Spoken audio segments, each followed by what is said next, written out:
السلام علیکم ورحمۃ اللہ وبرکاتہ۔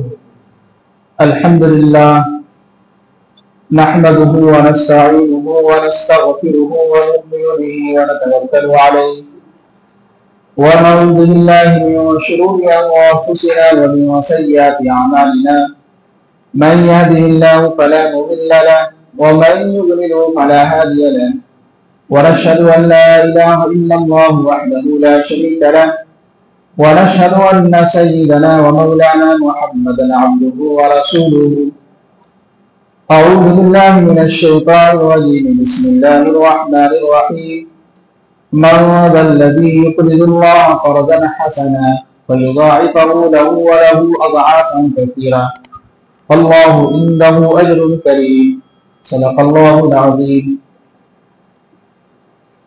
میرے محترم بزرگوں اور دوستوں، اللہ کا لاکھ لاکھ شکر اور احسان ہوا کہ اللہ نے ہم سب کو جمعہ کی نماز اور کچھ دیر قرآن و حدیث کی روشنی میں کچھ باتیں سننے کا موقع فراہم کیا۔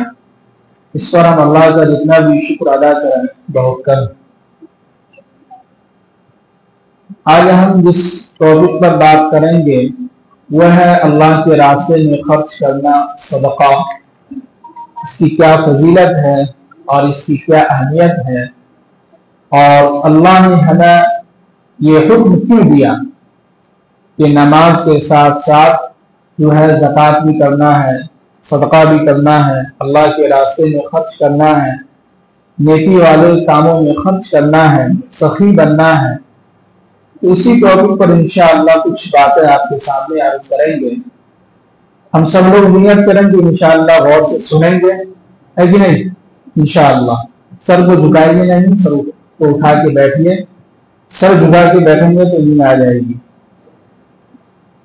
ایک مرتبہ درود شریف پڑھنا، اللہم صلی علی محمد وعلی آل محمد کما صلیت علی ابراہیم وعلی آل ابراہیم انک حمید مجید، اللہم بارک علی محمد وعلی آل محمد كما باركت على إبراهيم وعلى آل إبراهيم إنك حميد مجيد۔ اللہ تعالیٰ نے اس دنیا کے اندر ہر طرح کے انسانوں کو مبعوث کیا، یعنی پیدا کیا، بنایا۔ ہر طرح کے انسان، ہر کیٹیگری کے انسان اس دنیا کے اندر، ہمارے معاشرے کے اندر لوگ کیا ہیں؟ رہتے ہیں۔ کچھ ایسے لوگ ہیں جن کو اللہ نے خوب مال و دولت دیا ہے، کچھ ایسے لوگ ہیں جن کو اللہ نے مال و دولت دیا ہے جو میڈیم کلاس کے ہیں، ہلکا پھلکا اللہ نے ان کو مال و دولت دیا ہے، اور کچھ وہ لوگ ہیں جو غریب ہیں۔ کیا ہیں؟ کچھ وہ لوگ ہیں جو کیا ہیں؟ غریب ہیں۔ تو اللہ تعالیٰ نے اس دنیا کے اندر انسانوں کو، کسی کو پیسہ زیادہ دیا، کسی کو کم، کسی کو غریب بنایا، تو یہ اللہ تعالیٰ کی مصلحت ہے۔ کس کی مصلحت ہے؟ اللہ تعالیٰ کی طرف۔ کیوں؟ اس لیے کہ اگر اس دنیا کے اندر سب انسان مالدار ہو جاتا اور اللہ سب کو مال و دولت دے دیتا تو کوئی بھی انسان ایک دوسرے کا کام نہیں کرتا۔ کیا ہے؟ کوئی بھی انسان ایک دوسرے کا کام نہیں آتا۔ اسی لیے اللہ نے اس دنیا کے اندر کیا ہے؟ ہر طرح کے انسانوں کو کیا ہے؟ بنایا ہے۔ اب کوئی انسان جو مالدار ہے وہ یہ نہ سمجھے، نہ سوچے کہ اللہ ہم سے بہت خوش ہے اس لیے اللہ نے ہم کو بہت مال و دولت کیا ہے؟ دیا ہے، اور فلاں جو غریب ہے وہ اللہ تعالیٰ اس سے کیا ہے؟ خوش نہیں۔ یہ سوچ ہماری اور آپ کی غلط ہے۔ یہ اللہ کی مصلحت ہے، یہ اللہ کی طرف سے ہوتا ہے، جس کو چاہتا ہے خوب رزق دیتا ہے۔ اب یہ ہے کہ کچھ لوگ کے ذہن میں سوال پیدا ہوگا کہ اللہ تعالیٰ نے فلاں شخص کو خوب مال و دولت دیا ہے لیکن وہ نافرمانی کر رہا ہے کہ نہیں؟ ہمارے معاشرے میں بہت سارے لوگ ہیں، غیر مذاہب کو آپ دیکھ لیجیے، اللہ نے ان کو خوب مال و دولت دیا لیکن نافرمانی کر رہا ہے۔ یہ اللہ کی طرف سے کیا ہے؟ مصلحت ہے۔ ابھی میں گھر پر تھا تو کتابوں کا مطالعہ کر رہا تھا، اس میں ایک بات مجھے بہت اچھی لگی۔ انہوں نے سوال لکھا ہے کہ اللہ تعالیٰ کس کا ہے؟ کیا ہے؟ اللہ تعالیٰ کس کا ہے؟ مجھے جواب تھا کہ اللہ تعالیٰ سب کا ہے، لیکن اللہ تعالیٰ کسی ایک کا نہیں ہے. جواب سمجھ آ رہی ہے؟ اللہ سب کا ہے لیکن کسی ایک کا نہیں ہے. انہوں نے نیچے ایک مثال دیا کہ غزوہ بدر میں اور غزوہ احد یہ دو جنگیں ہوئی. جنگیں تو بہت ہوئی, 27 جنگیں ہوئی ہیں اللہ کے نبی کی زندگی میں, لیکن ان دو جنگوں کو انہوں نے مثال دیا ہے کہ جنگ احد میں جو ہے 70 کافر مارے گئے کہ نہیں؟ کتنے؟ 70 کافر مارے گئے. اور جب غزوہ بدر ہوا اس میں 70 صحابہ کیا ہوئے؟ شہید ہوئے. فیصلہ برابر ہوا نا. تو اللہ صرف مسلمانوں کو نہیں, اللہ کافر کا بھی ہے. انہوں نے کتاب میں مثال دیا کہ 70 صحابہ 70 کافر کو آپ نے مارا, اس کا بدلہ اللہ نے کہاں لیا ہے؟ غزوہ بدر میں 70 صحابہ شہید ہوئے. تو برابر کا فیصلہ ہوا نا. تو اس سے یہ پتا چلتا ہے کہ اللہ تعالیٰ صرف مسلمانوں کا نہیں ہے. کوئی ضروری نہیں کہ جو علماء ہیں ان کے پیسے میں برکت ہوگی, باقی لوگوں کے پیسے میں برکت نہیں ہوگی. کس نے کہا آپ سے؟ پیسے سب لوگوں کے رزق میں برکت ہوتی ہے, ہاں, لیکن اللہ نے ایک کیٹیگری بنایا ہے کہ وما یستوی الاعمی والبصیر, جو اندھا ہے اور جو بینائی والے ہیں, دیکھنے والے ہیں, یہ دونوں برابر ہو سکتے ہیں؟ نہیں ہو سکتے. ہاں, کچھ لوگ برے ہیں, اللہ کے نزدیک سب سے زیادہ یہ عزت والا ہے. جو برا ہے جو برے ہیں وہ اللہ کے نزدیک کیا ہے؟ برے ہیں. اور جو نیک لوگ ہیں ان کی عزت کیا اللہ کے نزدیک سب سے زیادہ ہے. اس کا فرق اللہ نے بیان کیا ہے. باقی کوئی یہ نہ سمجھے کہ اللہ تعالیٰ صرف مسلمانوں کا ہی ہے, نہیں, بلکہ اللہ سب کا ہے لیکن وہ کسی ایک کے لیے نہیں ہے, سب کے لیے. ابھی آپ دیکھیے غزہ کے اندر, فلسطین کے اندر مسلمانوں پر اتنے سارے جو لوگ اسرائیل جو ہے بمباری کر رہے ہیں, ظلم کر رہے ہیں, اور اتنے سارے جو ہے دعائیں ہو رہی ہیں, مسجد حرام میں دعائیں ہو رہی ہیں, مسجد نبی میں دعائیں ہو رہی ہیں, علماء کرام اپنے اپنے طور پر دعائیں کر رہے ہیں, لیکن کسی ایک شخص کی دعا قبول نہیں ہو رہی. ہو رہی ہوگی, ایسی بات نہیں. لیکن یہاں پر میں نے واٹس ایپ پہ کسی نے بھیجا کہ اس دنیا کے اندر جو آپ کو معلوم ہوگا کہ یہودی جو ہے 1,38,00,000 یا 60 لاکھ کے قریب ہے یہودی کی آبادی. دیکھیے کتنی کم آبادی ہے, اور مسلمانوں کی آبادی اس سے ڈبل ہے, 60 ہے, کچھ ایسے کچھ ہے. اور اس میں علماء کی تعداد بہت زیادہ ہے, اور ہر علماء دعا کر رہے ہیں لیکن دعا تو وہ نہیں ہو رہی ہے. اس کی کیا وجہ ہے؟ تو نیچے کسی نے واٹس ایپ کے گروپ میں اس کا جواب دیا. جواب سنیے, بہت خطرناک جواب دیا اس نے کہا کہ موسیٰ علیہ السلام کیا ہے؟ اللہ کے کیا ہے؟ نبی. پھر آپ لوگ بھی بولیے, سوئیے مجھے, تاکہ آپ لوگوں کو بھی یاد رہے. ہم بھی اسے بلوا رہے ہیں نا تاکہ یاد رہے. بولنے سے یاد ہوتا ہے, سننے سے نہیں ہوتا ہے. آپ بھی چیزیں بول دیا تاکہ ہمیں لگے کہ آپ لوگ زندہ ہیں, مسجد میں بیٹھے ہوئے ہیں. ایک تو ایسے ہی قبرستان جا رہا ہو ہاتھوں سے, تو ایسا نہ ہو کہ مسجد بھی چلا جائے. اللہ حفاظت فرمائے. تو کیا ہے, انہوں نے مثال دیا کہ حضرت موسیٰ علیہ نبینا علیہ السلام کیا ہے؟ اللہ کے نبی ہیں. جب وہ دعا کے لیے بارش نہیں ہو رہی تھی تو تمام اپنے قوم کو لے کے کھلے میدان میں گئے, دعا کیے, لیکن دعا قبول نہیں ہو رہی ہے. تو موسیٰ علیہ السلام نے اللہ تعالیٰ سے پوچھا کہ اللہ تعالیٰ دعا قبول کیوں نہیں ہو رہی ہے؟ تو اللہ نے کہا کہ اس مجلس میں جہاں دعا ہو رہی ہے اس مجلس میں ایک شخص ہے جو گنہگار ہے. وہ اگر اس مجلس سے نکل جائے تو میں دعا قبول کر لوں گا. میں کیا کر لوں گا؟ دعا قبول کر لوں گا. تو اس مجلس میں ایک شخص کے گنہگار ہونے کی وجہ سے دعا قبول نہیں ہو رہی ہے, اور جمعہ کی نماز میں امام صاحب دعا کر رہے ہیں, اور پیچھے زانی بھی ہے, شرابی بھی ہے, جھوٹ بولنے والا بھی ہے, گنہگار بھی ہے, دھوکہ دینے والا بھی ہے, تو دعا کیسے قبول ہوگی؟ جواب سمجھ میں آئے؟ موسیٰ علیہ السلام کی مجلس میں صرف ایک شخص گنہگار تھا, دعا قبول نہیں ہو رہی ہے. یہاں تو لاکھوں کی تعداد میں جمعہ کی نمازوں میں دیکھتے ہو, واہ کیا مسلمان, کہاں کے اتنے سارے مسلمان.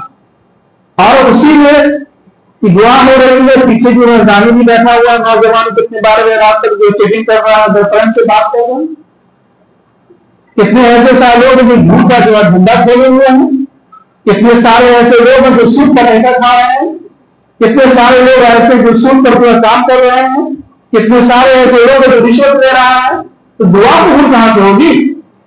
لیکن وہ سارا غلطی کس پر کرتے ہیں؟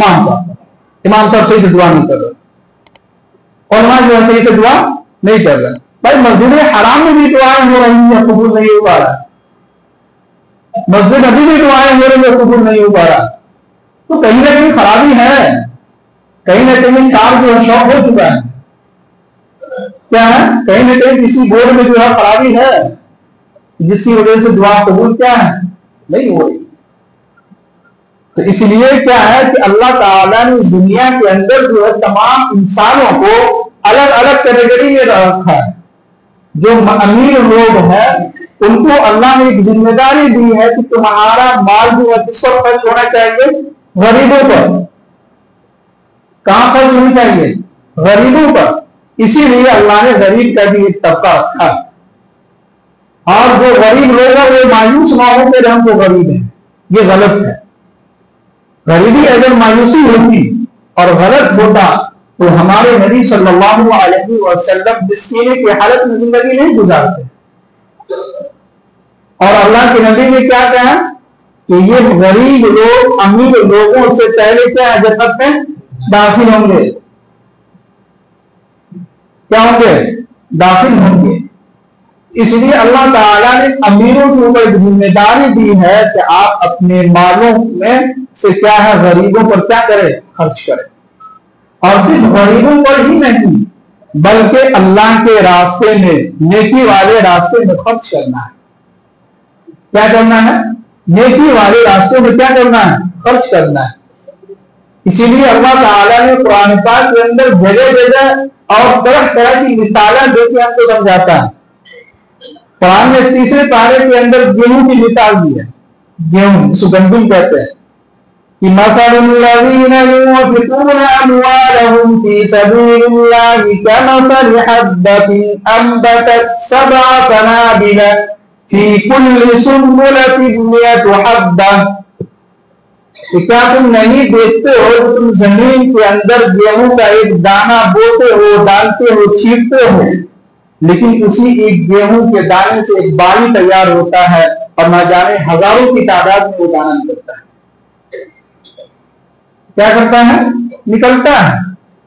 قرآن نے دوسری جگہ مثال دیا کہ من ذا الذی یقرض اللہ قرضا حسنا فیضاعفہ لہ اضعافا کثیرا. کہ جو کوئی بھی اللہ کو قرض دیتا ہے اور وہ حسنہ قرض، اچھا قرض، خوش دلی کے ساتھ، نیت صاف ہو، تو اللہ تعالیٰ فرماتے ہیں کہ ہم اس کو 10 گنا اور فیضاعفہ اس سے زیادہ بھی دیں گے.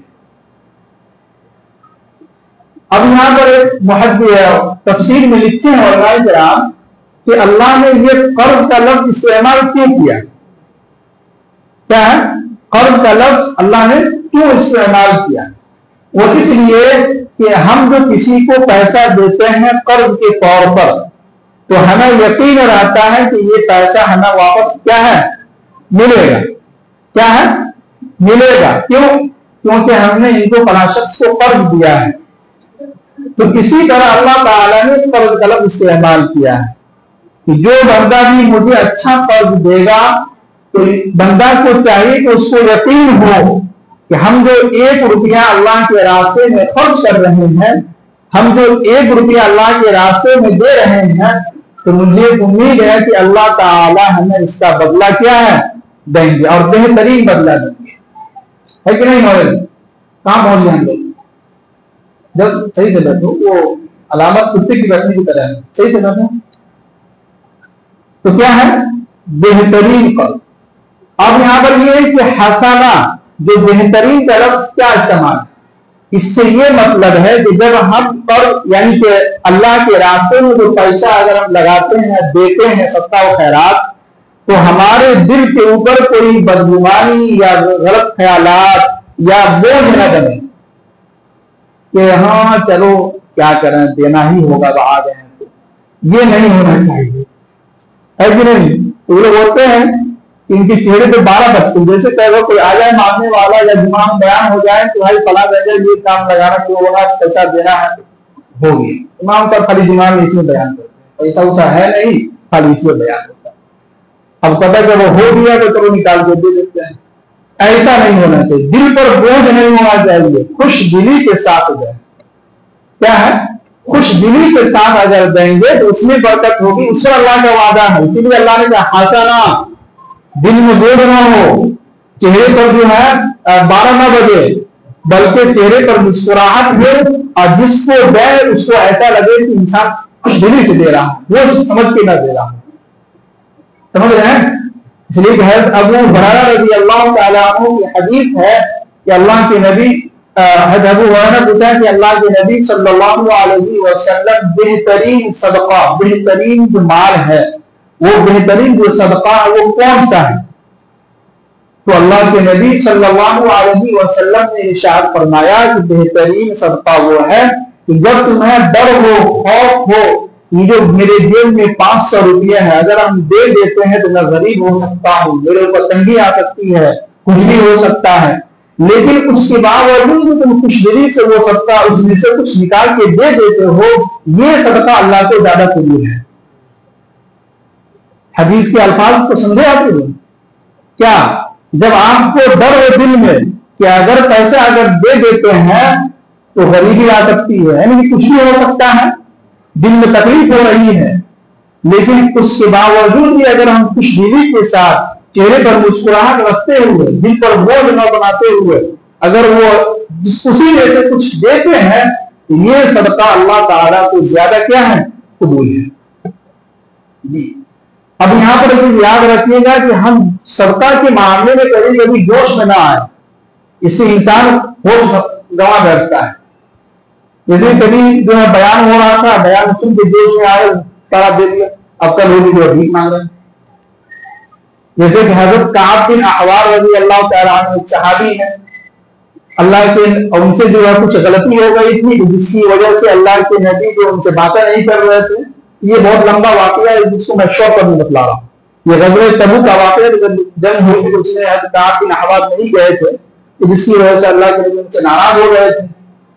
جب توبہ کی بشارت آئی وحی کے ذریعے سے تو حضرت کعب رضی اللہ تعالیٰ عنہ خوشی کے مارے اللہ کے نبی سے کہا کہ اللہ کے نبی میرے پاس جتنی باغ ہے سب میں اللہ کے راستے میں وقت کرتا ہوں. تو اللہ کے نبی نے کہا کہ نہیں ایسا مت کرو. کیا کہا خوشی تھا نا کہ اللہ نے میری توبہ قبول کر دی نبی کو وحی کے ذریعے سے بتلایا گیا انسان کو خوشی ہوتی ہے. اس خوشی میں ہے کعب بن احبار جو ہے پورے صدقہ کر دیے. تو اللہ کے نبی نے کہا کہ نہیں. تو حضرت کعب نے کہا کہ آدھا اللہ کے نبی کہا کہ نہیں آگے حضرت کعب بن احبار نے تو خلوص یعنی تیسرا حصہ کر دیتے ہیں. تب اللہ کے نبی نے اس کو قبول کیا کہا اب ٹھیک ہے یہ تیسرا حصہ تم جو دے رہے ہو یہ ٹھیک ہے. اس لیے جوش میں ہم جو ہے ووٹ گوانا چاہتے ہیں کہ سب لوگ لکھا رہے ہم نے لکھا دے 10,000 روپیہ اب دوسرے دن ہو کے ڈھونڈ رہے ہیں ان کو کہاں ہے ہم لکھیا میں ہیں. جب بھی فون کرے تو کئی باتھ روم میں بیٹھے ہیں کبھی گھر کے تخت کے نیچے گھسے ہوئے ہیں کہیں چھپ رہے ہیں. تو ایسی غلطی کبھی نہ کریں. اتنا ہی دیں جتنا آپ کے اندر حیثیت اور کیپیسٹی ہو. سمجھ رہے ہیں کیا ہے کیپیسٹی. اور اللہ تعالیٰ کو سخی لوگ زیادہ پسند ہیں. کون لوگ سخی جو پیسہ خرچ کرتا. دیکھیے ایک ہوتا ہے پیسے کا مالدار ایک ہوتا ہے دل کا مالدار. کیا ہے ہر آدمی پیسے کا مالدار نہیں ہوتا ہے. کچھ ایسے لوگ ہیں مالدار بہت ہیں لیکن ان سے اگر 10 روپیہ مانگی جائے گی تو سوچے گا 10 روپیہ اچھا کیا کام ہے اچھا 10 مطلب سوچے گا 10 لوگ آپ پوچھے گا پھر جا کے دے گا 10 روپئے لے لیجیے کیا آپ آئے ہیں تو لے لیجیے. ہے مالدار گھر آپ اس کا دیکھیں گے تو انسان دینے والا ہے 500 روپیہ لیکن 500 کے بدلے میں کتنا دے رہا ہے 10 روپیہ. تو پیسے کی مالداری اہم نہیں ہے بلکہ دل کی مالداری سب سے زیادہ اہم ہے.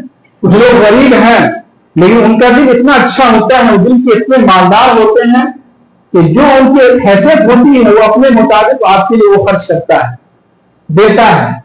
آپ مہمان نوازی اچھے طریقے سے کرتا ہے اپنی حیثیت کے مطابق، تو دل کی مالداری اللہ تعالیٰ سے دعا کرنی چاہیے کہ اللہ مجھے دل سے مالداری، دل کی مالداری مجھے عطا فرما۔ اس لیے کہ جب انسان، یہ جو پیسہ ہے نا، یہ پیسے کی محبت اگر انسان کے دل کے اندر آ گیا تو انسان پھر جو ہے پیسہ ہی جمع کرتا ہے اور لوگوں کے سامنے کیا کہتا ہے کہ میری اپنی محنت ہے، میں نے مزدوری کیا، میں نے محنت کیا، میں نے بزنس کو بہت آگے لے گیا، میں نے محنت کیا، لہٰذا یہ پیسہ کس کا ہے؟ میرا ہے۔ اور یہی الفاظ کس نے کہا تھا؟ قارون نے بھی یہی کہا کہ اللہ نے ان کو مال کے ساتھ جو خزانے کے ساتھ ان کو زمین کے اندر پہنچا دیا۔ تو ایک ایک مثال اللہ تعالیٰ نے اس لیے باقی رکھا ہے کہ ہمیں اور آپ کو سمجھانے کے لیے قرآن کے اندر بھی یہ واقعات جو بیان کیے ہیں سننے کے لیے نہیں ہے، بلکہ یہ واقعات عبرت کے لیے ہے کہ ہمیں اور آپ کو اس سے سیکھنا چاہیے کچھ۔ یہ مال و دولت اللہ نے جو دیا ہے وہ کس کا ہے؟ اللہ کا ہے۔ ہاں، یہ قسمت کی باتیں ہوتی ہے، کسی کی قسمت اچھی ہوتی ہے، جس کے مقدر میں زیادہ پیسہ ہوتا ہے اس کو مل جاتا ہے، کیا ہے؟ اس کو مل جاتا ہے۔ تو لہٰذا آج جو اس ٹاپک پہ جو باتیں ہوئی ہیں اس کا مقصد یہی ہے کہ ہمارے علاقے میں نزدیک میں جو ہے بیراچی میں جو ہے اجتماع ہونا ہے، اور ہمارے اس علاقے سے جو ہے ہوٹل کا نظام رکھا گیا ہے۔ تو اس میں دیکھیں کہ یہ اجتماع، اس میں اس نزدیک کے علماء کرام کے بیانات ہوتے ہیں، پھر اس کے بعد تفسیریں ہوتی ہیں، کچھ اچھی باتیں سننے کا موقع ملتا ہے۔ لیکن اس طرح کے اگر مجمع اگر نہ ہو تو انسان دھیرے دھیرے دین سے دور ہوتا چلا جاتا ہے۔ ابھی جو ہے 2 دن سے ایک بچی آتی ہے پڑھنے کے لیے مکتب میں، اس کی عمر ہم کو لگتا ہے کہ 7-8 سال ہوگی، 7-8 سال یا 10 سال کے قریب ہوں گی۔ اس بچی کو اعوذ باللہ من الشیطان الرجیم صحیح سے یاد نہیں ہے، بسم اللہ اس کو یاد نہیں ہے صحیح سے، پہلا کلمہ اس بچی کو یاد نہیں ہے۔ تو عورتوں کو اسی طرح اگر ہم دین سے دور کرتے رہیں گے اور عورتوں کو مسجد میں آنے سے منع کریں گے، بچیوں کو مکتب میں نہیں بھیجیں گے، یہی حال ہوگا، پھر ہماری ہی بچی مرتد ہوگی۔ اتنے سارے مسلمان کے بچیاں جو ہے مرتد ہو رہی ہیں، غیروں کے ساتھ بھاگ رہی ہیں، تو کیوں؟ تو اس لیے کہ دین سے دور ہو رہی ہے۔ گھر کے اندر نماز نہیں ہو پاتی ہے عورتوں کی، بہت مشکل ہے، نہیں ہو پائے گی۔ کیا ہے؟ گھر کے اندر عورتوں کا نماز نہیں ہو پاتا ہے، یعنی کہ نماز کو اگر ادا کرے گی تو ہوگی، کہنے کا مطلب یہ کہ وہ اگر چاہے گی تو پھر بھی نہیں پڑھ پائے گی۔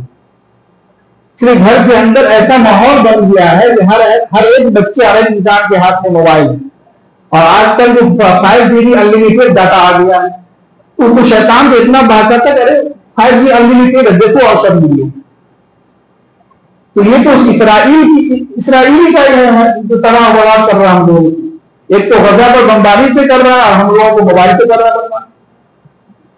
تو اگر یہی عورت مسجد میں آئے گی، نماز ادا کرے گی، بیانات سنیں گے تو کچھ دینداری آئے گی، ہماری بچی مرتد ہونے سے بچ جائے گی۔ ہم لوگوں کو اللہ کا شکر ہے کہ جمعہ میں بیان سن لیتے ہیں، روزانہ جو صبح میں تعلیم ہو جاتی ہے اور اس طرح کے اجتماعات ہوتے رہتے ہیں تو انسان سن لیتا ہے کہ نہیں؟ یہ اجتماعات جو ہوتا ہے یہ ہمارے اور آپ کے ایمان کو تازہ کرنے کے لیے اور ہمارے ایمان میں کچھ اضافہ ہو، اور اس اجتماع کے اندر جتنے بھی سارے لوگ آتے ہیں سب لوگ مسلمان ہی ہوتے ہیں، مومن بندے ہوتے ہیں، اللہ کے ولی ہوتے ہیں، علماء کرام بھی آتے رہتے ہیں۔ تو آپ دیکھیں کہ اس اجتماع میں اتنا سارا خرچہ ہوتا ہے، انسان پہلے سوچتا ہے کہ کیسے ہوگا، لیکن جب اجتماع ہو جاتا ہے تو پتا چلتا ہے کہ اتنا پیسہ خرچ ہوا کہاں سے ہے کسی کو پتا نہیں چلا۔ بمبئی میں جو اجتماع ہوا تھا اس کی ہسٹری میں نے سنا بہت نظر بڑھا دیا۔ ایک دن کی زمین کی کرایہ جو ہے 1,60,000 کے قریب تھا، ایک دن کی زمین کی کرایہ، اور اس زمین کی کرایہ کو ایک شخص نے اپنی ذمہ لے لیا، اور میٹنگ میں بات ہو رہی تھی کہ اتنا پیسہ خرچ ہوگا، زمین کا کرایہ اتنا ہو رہا ہے، 3 دن میں کون دے گا، کیسے ہوگا؟ ایک بندہ اٹھا کہا کہ ہم دیں گے اسے کرایہ۔ ایک دن میں انہوں نے جو 1,60,000 روپیہ پے کر دیا کہ چلیے ہوگی، کنڈال کون دے گا؟ فراست کی ذمہ داری دی۔ انسان پہلے سوچتا ہے کیسے ہوگا، لیکن جب اللہ کا جب انسان ارادہ کرتا ہے اور کرنے کے لیے سوچتا ہے تو اللہ تعالیٰ راستہ کیا ہے؟ کھول دیتا ہے کہ نہیں؟ کہتے ہیں کہ جو لوگ گھر سے نکلے ہیں ان کو منزل مل ہی جاتی ہے، گمراہ تو وہ لوگ ہیں جو گھر کے اندر بیٹھے ہیں۔ ہم گھر کے اندر بیٹھے سوچ رہے کیسے کام ہوگا، تو بیٹھے سے کام چلے گا بھائی، نکلنا ہوگا، راستے میں دیکھنا ہوگا۔ جو انسان گھر سے باہر نکلتا ہے، منزل کی تلاش کرتا ہے، تو اللہ تعالیٰ اس کو کچھ نہ کچھ راستہ دکھا دیتا ہے۔ اجتماعات جو ہو رہے ہیں اس میں ہمارے علاقے سے ہنر کا ہونا طے پایا ہے۔ اس میں ہر ایک انسان یہ کوشش کرے کہ ہمارے ذات سے اور جو ہم نے کمایا ہے یہ سب کس کا ہے؟ اللہ کا ہے۔ اور یہ اجتماعات جو ہو رہے ہیں اس میں کوئی بھی جو غلط کام نہیں ہوتا، اس میں صبح سے لے کے شام تک جو ہے پورے دین کے ماحول میں رہ کر انسان مومن بندہ جو ہے قرآن و حدیث کی باتیں سنتا ہے، 6 صفات کا مذاکرہ ہوتا ہے اور قرآن کا حلقہ لگتا ہے، عشاء کے بعد تفسیر ہوتی ہے، بیانات سنتے رہتے ہیں، تو سارا جو سمجھیے قرآن و حدیث کی باتیں ہی ہوتی ہے۔ اور اتنے سارے لوگ ہوں گے، اتنے سارے لاکھوں کا مجمع ہوگا۔ میں تو کہتا ہوں کہ بھائی اس اجتماع میں اپنے اگر کسی کے بیٹے کے نکاح کروانا ہو تو کروا لیجیے، فری میں ہو جائے گا، لیکن لاکھوں کی تعداد میں لوگ آئیں گے۔ بمبئی میں جو اجتماع ہوا تھا اس میں 300 نکاح ہوا ہے۔ کتنے؟ 300۔ اور جن لوگوں کا نکاح ہوا تھا تو 2 kg اور کھجور لایا، نکاح ہوا جب دے دیا۔ اصل میں یہ کھجور جو ہے ہم لوگ جو کھاتے ہاتھ میں دیکھتے ہیں، یہ سنت طریقہ نہیں ہے۔ ہم نے علماء کو دیکھا ہے، مولانا اسد نبوی صاحب کو مسجد کے اندر نکاح پڑھائے، انہوں نے ہاتھ میں ایک مٹھی میں جو ہے چھوڑا لیا، پھینک دیا، بولے کہ یہ سنت طریقہ ہے۔ ہم لوگ تو ہاتھ میں بار بار دیتے ہیں نا، حالانکہ یہ بھی طریقہ صحیح ہے، یہ غلط نہیں ہے، لیکن سنت طریقہ یہ ہے کہ چھوڑا کو بیچ مجمع میں پھینک دینا، سمجھ رہے ہیں؟ ہاں اسی طرح بھی کرتے ہیں، یہ سنت طریقہ ہے۔ اس لیے اگر آپ لوگوں کا ارادہ ہو کہ اس اجتماع میں نکاح کروانا بیٹوں کا بیٹیوں کا، اتنے سارے لاکھوں کا مجمع ہوگا، علماء کرام آئیں گے، ایسے علماء کرام جو اللہ والے ہوتے ہیں، نہ جانے کس کی دعا قبول ہو جائے، ہماری بیٹی کی زندگی بن جائے۔ لیکن ہم لوگ چاہتے ہیں کہ وہ والا ہو، چمک چھلو والا ہو، لائٹنگ فائٹنگ ہو، جہاں تھوڑا سا کمر بھی ہلے، ہے کہ نہیں؟ شراب پینے کے بعد خود بھی ہلے اور زمین بھی ہلے، ہے کہ نہیں؟ شراب پینے کے بعد کیا ہوتا ہے؟ خود بھی ہلتا ہے اور کتارے زمین ہلیں گے، ہے کہ نہیں؟ اور ایسی جگہ سو جائے، ایسا لگ رہا ہے کہ خاص اس کا حکم بھی سوئے ہوئے، اب کتا سب آ رہا ہے تو اچھا کے جا، کوئی فکر نہیں۔ تو بھائی ہم دینی ماحول میں رہ کر ہم ایمان والے بندے ہیں، اگر ہم دینی ماحول میں اجتماع میں اگر ہم شادی کرا لیتے ہیں تو ہمارا تو مختصر میں جو نکاح ہو جائے گا۔ ولیمہ کیجیے، آج کل تو بیٹی والے اتنے فرمائش کرتے کہ مچھلی کھائیں گے، ارے کھسی کا گوشت کھائیں گے، بے شرم ہو، کھانا ہے تو اپنا ولیمہ کرو نا بیٹا کا، پھر کہو کہ فرمائش سے مچھلی کھائیں گے۔ بیٹی والوں کو کیوں ووٹ ڈال لے؟ کیا ہے بیٹی والے کو ووٹ کیوں ڈال لے؟ یہ تو بیٹی والوں کی خوش دلی ہے کہ جو کھلائے وہ کھا لو چپ چاپ، نہیں تو کٹائی کی شادی ہو سکتی ہے کہ نہیں؟ تو اگر اتنی فرمائش ہے، خواہش ہے تو اپنے بیٹے کا ولیمہ کیجیے، ولیمہ میں جو آپ کا دل چاہے خرچ کیجیے، جتنا آپ چاہے خرچ کیجیے، ولیمہ کے لیے اللہ کے نبی نے منع نہیں کیا، جتنی آپ کی حیثیت ہے استطاعت اتنی خرچ کیجیے۔ جی تو خلاصہ کرام آج کا یہی ہے کہ ہم سب لوگ جو اس میں حصہ لیں، اس کا چندہ کہتے ہو نماز کے بعد سب لوگ جو ہے خوب بھرپور حصہ لیں، جتنا آپ لوگوں سے ہو سکے، اس لیے کہ یہ اجتماع ہے، اتنے سارے لوگ آئیں گے، کھانا کھائیں گے، ناشتہ کھائیں گے، اور ان کی دل سے دعائیں بھی نکل سکتی ہے، اور یہی وہ چیزیں ہیں، یہی وہ نیکی ہے جو ہمارے لیے آخرت کا ایک ذخیرہ بنے گا۔ کیا ہے؟ آخرت کے لیے ذخیرہ بنے گا۔ جو مال ہم نے اللہ کے راستے میں خرچ کر دیا وہ ہمارا اپنا ہو گیا، وہ ہمارے اکاؤنٹ میں کیا ہو گیا؟ جمع ہو گیا۔ مرنے کے بعد آپ جو سوچ رہے ہیں کہ ہمارے نام سے بیٹا خرچ کرے گا، ابھی کے دور میں کہتا ہوں کہ یہ بالکل ناممکن ہے، یہ امپاسبل ہے۔ بیٹا آپ کا خرچ نہیں کرے گا، بلکہ بیٹا آپس میں لڑے گا کہ اتنی زمین ہم کو چاہیے، اتنا پیسہ ہمارا بنتا ہم کو چاہیے، خرچ نہیں کرے گا۔ ہاں اگر کبھی ہوا تو شاید برات میں خانی کرا دے گا، ہو گیا، وہ شان بھی ایک مرتبہ ہوتا ہے، باتیں کچھ نہیں کرے گا۔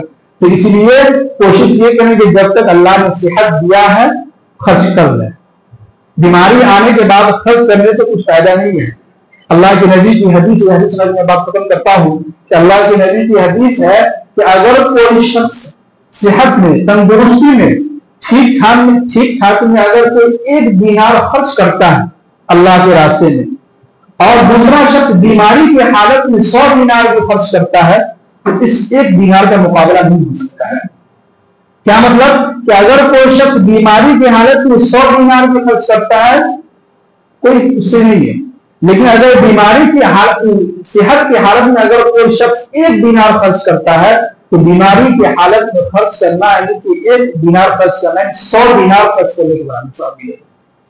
اس لیے اللہ نے ہمیں صحت دیا ہے، تندرستی دیا ہے، تو جتنا ہو سکے خرچ کرے اپنی حیثیت کے مطابق۔ ایسا نہ ہو کہ جوش میں آ کے سب ختم کر دیں عقل ہو کے بھیک مانگتے پھریں، یہ غلط طریقہ ہے۔ یہ کیا ہے؟ غلط طریقہ ہے۔ اللہ تعالیٰ سے دعا ہے کہ اللہ تعالیٰ ہم سب لوگوں کو عمل کرنے کے توفیق نصیب فرمائے۔